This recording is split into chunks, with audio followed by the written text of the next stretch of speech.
Soldiers. What was something that was so funny even the drill sergeant couldn't help but giggle? Story 1.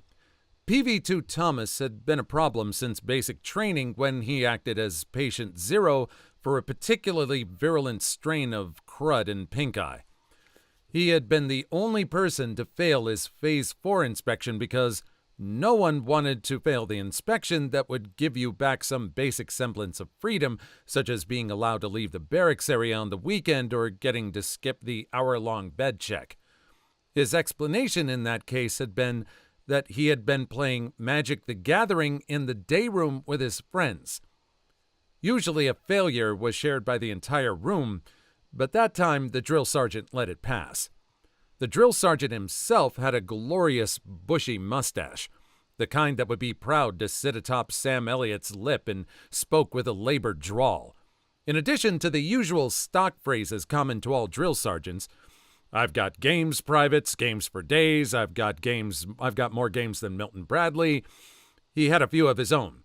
"It ain't rocket surgery, desert dogs," may as well have been the platoon motto. The thing about initial entry training is that there's a formation for everything. Even when you're deep in Phase 5 and so close to graduation that you don't even know if you remember how to be a real person, you spend much of your day standing at arm's length from 3 or 4 other people. By that point, the last formation of the day was mostly used to hand out information, having long since moved out of being yet another trap designed to send some portion of the platoon to a session in the grass. The grass contained no grass or any other discernible form of plant life. One such tidbit was that thanks to the war, the Army was finding itself short on trained linguists. If anyone in the platoon could speak another language other than Spanish and could pass the DLI test, we'd be eligible for a $100 a month bonus.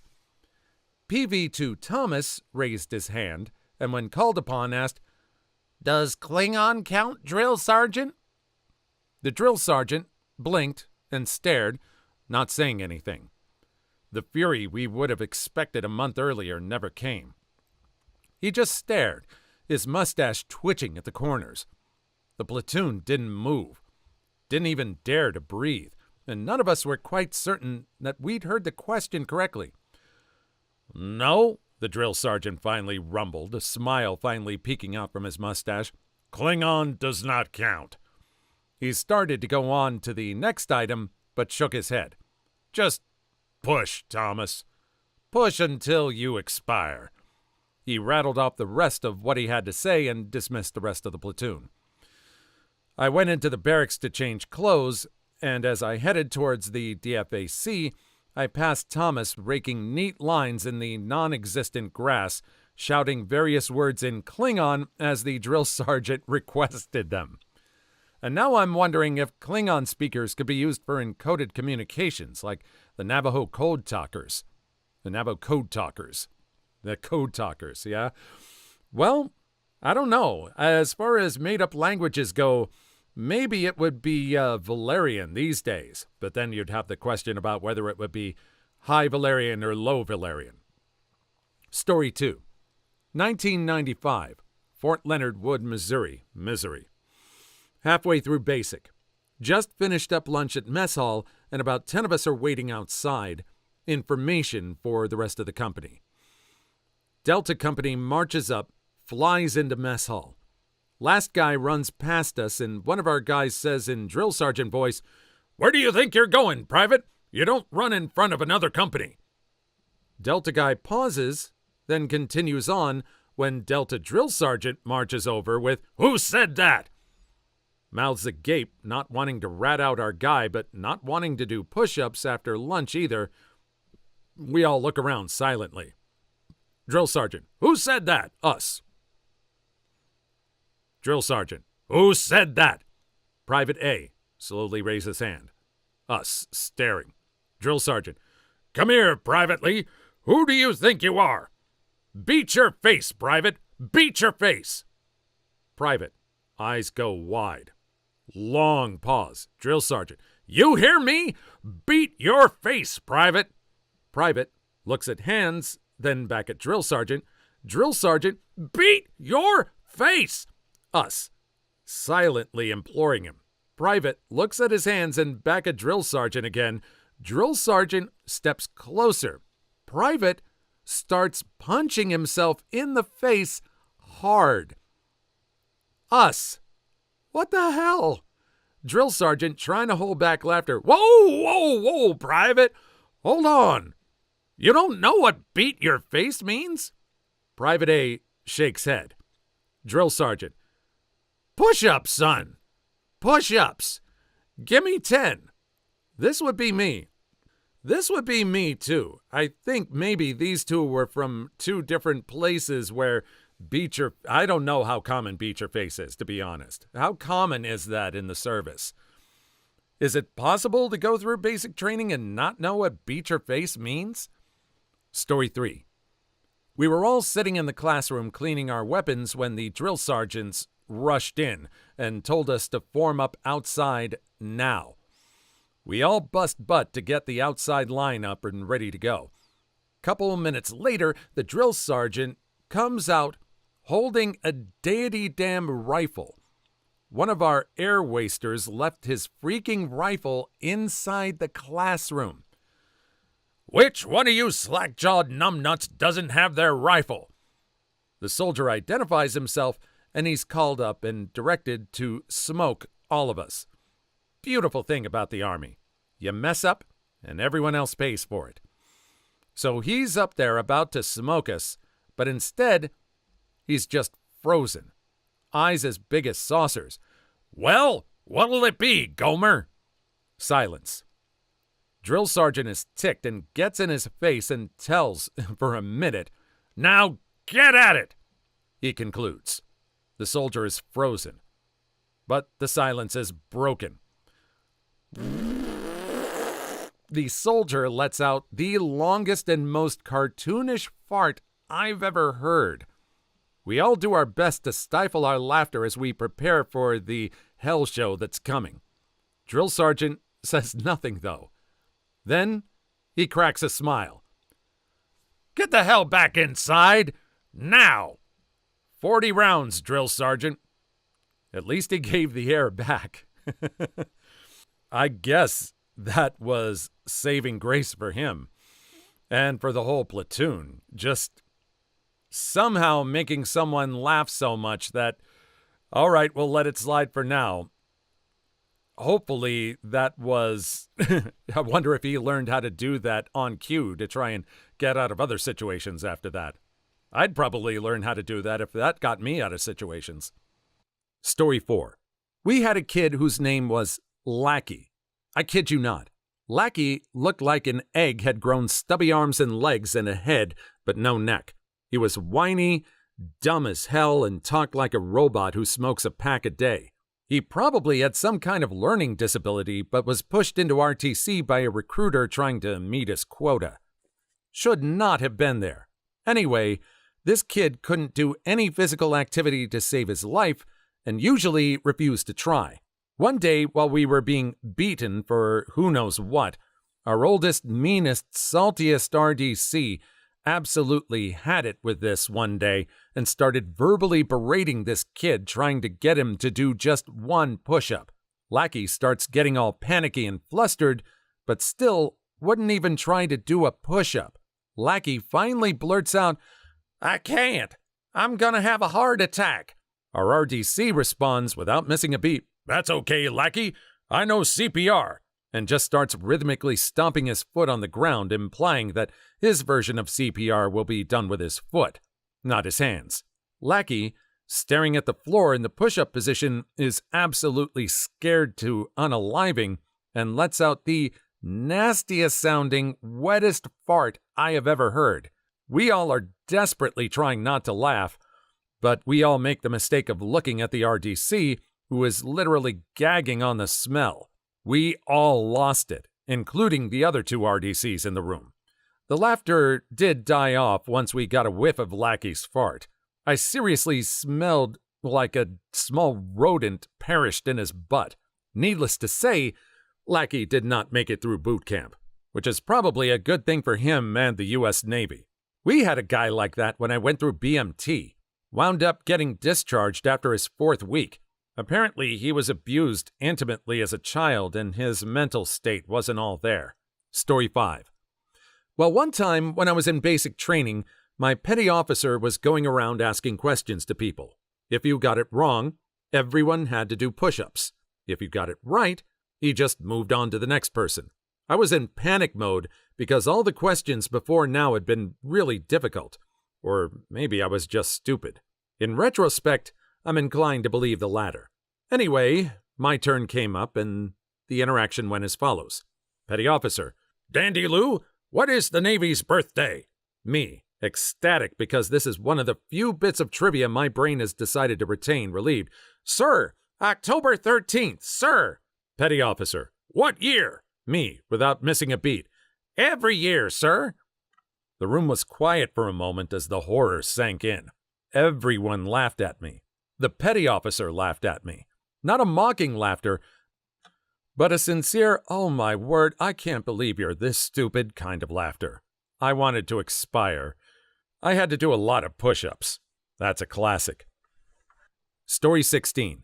Not a soldier, but an airman. Hopefully you still like the story. We were out on the pad, standing in formation, waiting for breakfast, just like any other BMT morning. We are at the end of our training, so the MTIs tend to not harass you as much in your last week or so at basic. Our MTI has a doctor's appointment or something, so he has a female MTI in the squadron we have seen from time to time watch us while he's gone. So she takes us all from parade rest to attention and addresses the dorm chief, lead trainee position in the flight. He lets out the fatal response of, "Yes, sir," to whatever the hell she said to him. She's a petite, athletic-looking redhead and would not be mistaken for a sir. She gets right in his face as it leaves his mouth and starts yelling, "Ah, you make me so mad. I just want to whip out my dong and slap you across the face with it. If I had one." There were 3 other flights with like 20 to 40 trainees, each including their MTIs, immediately perishing laughing. Even she only held it together for a few seconds of being angry red in the face before laughing. I think you would get in some serious trouble these days yelling great lines like that. Oh, I really hope this was done in the style of the Fairly Odd Parents, because that's what I'm thinking of that meme. That would be where my trophy was, if I had one. Story 7. Navy boot camp in Orlando, Florida in August of 1989. The company was split up in 2, on either side of the center line facing the front of the bay. Our company commander had us doing 4-count jumping jacks where we all had to clap on the 2nd and 4th together. It had to sound like one clap. There were 68 of us, and even though we struggled, all of us eventually got it. Well, all of us but one. This poor guy just could not clap with the rest of us. He was eventually pulled up to the front of the bay where he would lead the exercise. At the last second, every time, he would change his pace and ruin it. The company commander smiled throughout and eventually just keeled over laughing at this guy. It's funny, though, that I don't remember being angry, even though we must have been jumping jacks for about 3 hours in 100-degree heat. I do remember that the only reason we quit was because the cement floor was too slippery with sweat to safely continue. That face when you understand what the DI means by PT until the walls sweat. Story 8. OMG, I have the best story for this. Basic training. Some dude was getting a reprimand from the course officer because he was a bag of failure. He was briefed by the platoon sergeant beforehand to march to the door, salute the officer, and wait to be instructed what to do. But this guy was as dumb as a brick, so he marches to the door and stands there looking stupid. The sergeant waits a good long while hoping this kid will clue in, and nothing happens. Finally, he yells at him, "Well, aren't you gonna pay compliments to the officer?" And Numpty stammers for a bit and finally chirps out, "You're looking really nice today, sir." Sergeant yells at him to GTFO and slams the door, and the entire course staff nearly dies from laughter. It took an hour for us to stop laughing long enough to call him back and actually give him the reprimand. I was on the floor with tears in my eyes. For years afterwards, anytime we would see that officer, we would stop him to tell him he was looking nice. It never stopped being funny. Oh man, that's a riot. Story 9. Not exactly a drill sergeant, but during basic training we were marching in formation when we suddenly heard a thump. Turns out one of our comrades dropped his helmet. Of course, our instructor saw this and responded with, "Ein deutscher Helm fällt nur einmal." A German helmet is only dropped once, a pretty common military textbook phrase. He commands the soldier to pick up his helmet, and we carry on marching. About 30 seconds later, we hear the same sound again. So I turn around and ask myself how you can possibly fail this simple task of helmet retention. You basically just clip it to your carry rig while already waiting to hear the instructor saying the same phrase again. What do I see? Our instructor turned around during his personal walk of shame and picking up his helmet. Let's just say we weren't short on beer when we celebrated the end of basic. Story 10. It's my father's story, but I think it'll be appreciated here. Mobile formatting. English, not my first language, yada yada. Late 70s, maybe 1980, Eastern Europe. Service was mandatory for all able-bodied men. My father spent 11 months as a comms operator. Now for the story. Lunchtime. All line up in front of the canteen. Sarge gets his daily dose of shouting. Now, I must mention that the East was never really good at making long-lasting clothes. So the buttons on the uniform had a tendency to fall off. It was mostly your own responsibility to sew it back, but most of the soldiers used a quicker but flimsier method of using matchsticks. I don't know how that works. Sarge stops in front of a smaller private, looks at his uniform, grabs the top button, gives it a pull. It comes right off. 1-0, shouts the sergeant. Then moves to the next button on the private's coat. Yanks it right off. 2-0, he shouts. Then he grabs the next button, gives it a pull, and nothing. Another try. Still nothing. That one was still sewn on there. Private looks him in the eye and shouts, 2-1. Ha! Please like and subscribe if you've made it this far. I hope you'll enjoy the rest of the video and have a wonderful day. Story 11. Former German Army officer here. When I was a platoon commander in basic training, there was a recruit who was really small in height. I'd say 150 centimeters, 155 tops. Anyway, one day the platoon was cleaning their rooms, and one of the NCOs entered said recruit's room. Sure enough, one of them notices the superior, yells, "Attention!"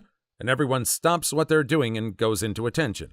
But the little guy was just in the process of cleaning the windows and just so happened to fit right into the window frame in an upright position. So as the NCO scans the room, he's presented with the sight of 3 huge bodybuilding soldiers and a tiny one standing in attention within a window frame. The poor guy just lost it. When he returned to me, he was still crying tears. I thought you said the recruit was 150 cc, and my first thought was genuinely, wow, what a great way to call someone small. Story 12. Someone basically threw their half-eaten schnitzel into the toilet and tried to flush it. It didn't flush. He left. So we're all in our rooms as we hear one of our drills scream to get out and line up. We lined up, and he was one of those super serious guys. 190 meters tall, easily 100 kilograms of pure muscle, and always meant mugging everyone. He starts screaming at us, telling us that we're pigs. No one knew what went on. Then he started yelling, "Someone threw a freaking schnitzel into the toilet." As he finished, he started smiling. First time in months I saw the dude smile. Everyone started laughing hard. He got angry again and started repeating himself. He starts laughing once he hits the schnitzel part again. We all laugh again. He just tells us we're dummies and someone better fish that piece of schnitzel out ASAP. Story 13. About 2 weeks into basic, a bunch of us PBTs asked our senior drill sergeant if he could do something about one of the private's bathroom problems.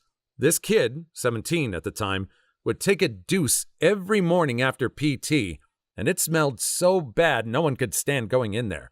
The drill didn't believe us it was that bad. So one day after PT, he goes in there to find out for himself. The conversation afterwards will never leave my memory. Drill: "Private, what's your favorite scent of Febreze?" Private: "Drill Sergeant, my favorite scent is kitty, Drill Sergeant." Drill and everyone else intense laughter. Drill: "Private, you can't say that stuff in the Army anymore." At this point, the drill sergeant is just trying not to lose his cool. This was the best day in basic for us as well, because that drill told the rest, and we didn't get smoked all day because they were too busy talking smack about us and left us alone. Story 14. We all had these awful plastic name tags before getting our official ones stitched onto our uniforms. They were to be marked by first and middle initials followed by the last name. For example, mine said A.A. Porg. Had a dude in my platoon whose, not his real name, but same concept, tag said E.J.A.T. Smith. Ejit Smith. Naturally, the drill instructor asked him what the hell was up with his name tag. Shouted with complete enthusiasm, "My name is Edward James Allen Thomas Smith, sir." Needless to say, the DI didn't expect him to actually have 5 names, nor did he expect to hear it so proudly stated. He covered his face with his hat. Today I learned there's a whole other way to spell Allen. Story 15. Years ago, while doing basic, during the course, you obviously have lots of drill training. Marching, standing at attention, at ease, turning, etc. We're all in the drill hall practicing away when somehow one of the recruits lets out a high-pitched squeal and falls over. Dude managed to squish his nuts together somehow while coming to attention. All 3 instructors sprinted over and started jacking him up and were laughing so hard at the same time that they were almost crying. I don't know why, but this one has me absolutely cracking up. Just the mental image, I guess. Story 16. After laundry was done, they threw it on the floor in a big pile. Your name is stenciled on every article of clothing. So one guy would stand next to the pile, pick up an article of clothing, read the name, and then throw it at the owner as we walked around him in a circle. So we took one of our mesh laundry bags and carefully cut it to look like a thong, then stole a pink highlighter and colored it pink and wrote our drill instructor's name on it and snuck it into the laundry. The day comes to pass out laundry, and he sees it, loses his freaking cool, starts screaming, "Who the hell owns this? I'm going to mess your whole world up." He picks it up, sees his name, and has to leave the room. He was laughing so hard. Then we got the hell beat out of us for about 1.5 hours. Worth it. Story 17. Our sergeant liked to take his Smokey Bear hat and tap recruits on the bridge of their nose while yelling at them that he wasn't touching them. I happened to fall in behind him walking down the bay. He thought it would be a good idea to spin around and poke the brim of his hat into somebody's face. Hit me square in the chest. I'm 6'6" tall. I can't even remember what he yelled exactly, but he was trying very hard not to laugh, then spun back around and went into his office with the assistant TI. They started laughing so loud that we all heard it. My DSS loved throwing their Smokey Bear hats like frisbees at the recruits and then smoking whoever they hit for touching their hats. Story 18. Basic at Fort Sill, Oklahoma. We were all taking basic life support classes, and we had a medic come through and show us some basics. As the class progressed, he stopped to take a moment to answer any questions. One of the recruits, who was different, asked what to do if the helmet was to fuse to someone's skull. Everyone was pretty dumbfounded at the question and his seriousness. Our DS had seen and heard some things in their time, but that was next level. P.S. If the helmet gets hot enough to melt onto someone's skull, that person is probably dead and you probably don't have to worry about treatment. Story 19. In the Air Force BMT, you have to carry this stupid flashlight with you when marching that has this yellow cone on it. One guy in my flight got tired of holding it, so he decided to have his belt hold it like a Jedi would have done with his lightsaber. Well, the instructor sees this and tells him that he has to quickly pull out your lightsaber and fight Darth Vader right behind you, another trainee. Watching these 2 idiots have a lightsaber fight was the funniest thing I've seen, which must have been for my instructor since he walks away belly laughing at the 2 mentally challenged Star Wars nerds. Ah, the Lackland laser. I've still got mine, somewhere. Story 20. Dude was told he couldn't trim his unibrow. If he did, he'd have to shave both eyebrows as well. So that's what Dude did. Shaved it all. DS laughed and then made the private report every morning to have them sharpied on with a new expression every day. Added, the best ones were when he was given 2 squares as eyebrows or a constant surprised look. And thanks for my first gold. I shall name him Philip. Oh man, this one's my favorite. Story 21. Physical training test. We were doing the sit-up portion where you have to do a set number of sit-ups in 2 minutes. One cadet holds the other's feet down while the other does the sit-ups. The whistle blows, and one cadet starts hammering out sit-ups while his buddy holds his feet. The cadet doing sit-ups lets out the most thunderous fart known to man, and the other holding his feet shouts, "You gotta be freaking kidding me!" Everyone, including the MTIs, were laughing. That was my greatest fear. I spent the minutes before PT tests in the head trying to pre-gas it all out. Story 22. Every time an instructor enters the room, the first person who sees them yells, "Room!" and everybody in the room immediately stands at attention until told to ease. Today, the instructor entered the room while the first guy was mid-sentence. He sees the instructor. "What?" Everyone jolts to attention. "For tomorrow's inspection, we're going to..." He pauses. Turns to the first guy. "Did you yell what?" Dude nods his head. The instructor laughed. Story 23. It wasn't a drill sergeant, but a small group leader, or SGL. The equivalent for the school that you go to when you become a sergeant. A couple of rangers put a blow-up doll above my buddy's bunk.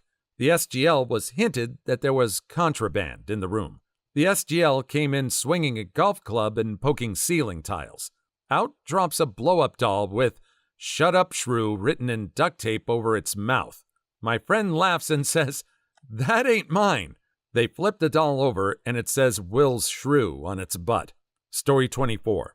From a friend at Air Assault, they were fast roping down off towers, and there was one guy that was absolutely afraid of heights, but was still making his way to pass, and he was just standing there, and the instructor yells something along the lines of, "Stop being a coward and go." He proceeds to jump into the rope, loses his grip, and fall the entire way down while screaming, "Air Assault!" until he finally hits the ground. He broke his arm and had to go with the next class. What a legend. Story 25. Drill sergeants will often play a trick on new recruits with MREs. MREs come with crackers that are super dry, and I'm pretty sure they're made with sawdust. Well, they say that if you can eat them all in 2 minutes without drinking anything, you can have the day off. So all of us dummies tried it. 8 crackers is no big deal, right? Yeah, most of us couldn't even handle half of that. One kid had all 8 jammed in his mouth, fruitlessly chewing on a cracker paste, and then he sneezed. Story 26. A master corporal was calling a drill for us once, and his voice cracked on the command. So he went from yelling in his normal kind of deep voice, he was a big dude, to a loud, shrill dude impersonating a woman kind of voice. Everyone took a second, but the other instructors for our platoon cracked and everyone just kind of laughed. That's what happens when men wear tights too often. Story 27. My bunkmate laced my boots while I knocked out our beds.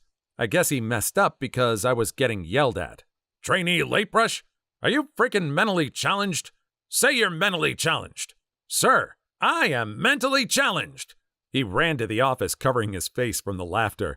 He didn't expect the enthusiasm, I had to reply. Story 28. When we were doing combatives, I made a Pulp Fiction reference because the guy wrestling kind of looked like Samuel L. Jackson, and I caught one of the drill sergeants chuckling. All I said was, "Does Marcellus Wallace look like a shrew?" "Then why did you try to smash him like one?" Story 29. One time my ankles were legit hurting really bad. Cankles in new boots. Yay! So I asked the DS if I could go to the infirmary. He said yes, and I said, "Thanks, dude." He laughed and said, "You know, I gotta smoke you for that." And he did, but it was nice to see the human side for the first time. Story 30. Navy Boot Camp 2008. We had a big Samoan guy in our division who loved singing Disney songs. This dude started singing A Whole New World in a shower with 80 other dudes, and all of us started singing along. I can remember our RDC just shaking his head and grinning. Story 31. You have about 30 seconds to unmess yourself starting 28 seconds ago. I don't know if that was an old saying amongst all of them or he made it up on the spot, but deity damn did I almost freaking lose it. Please leave your story in the comments. I would love to make a video on them in the future. Also, don't forget to like and subscribe.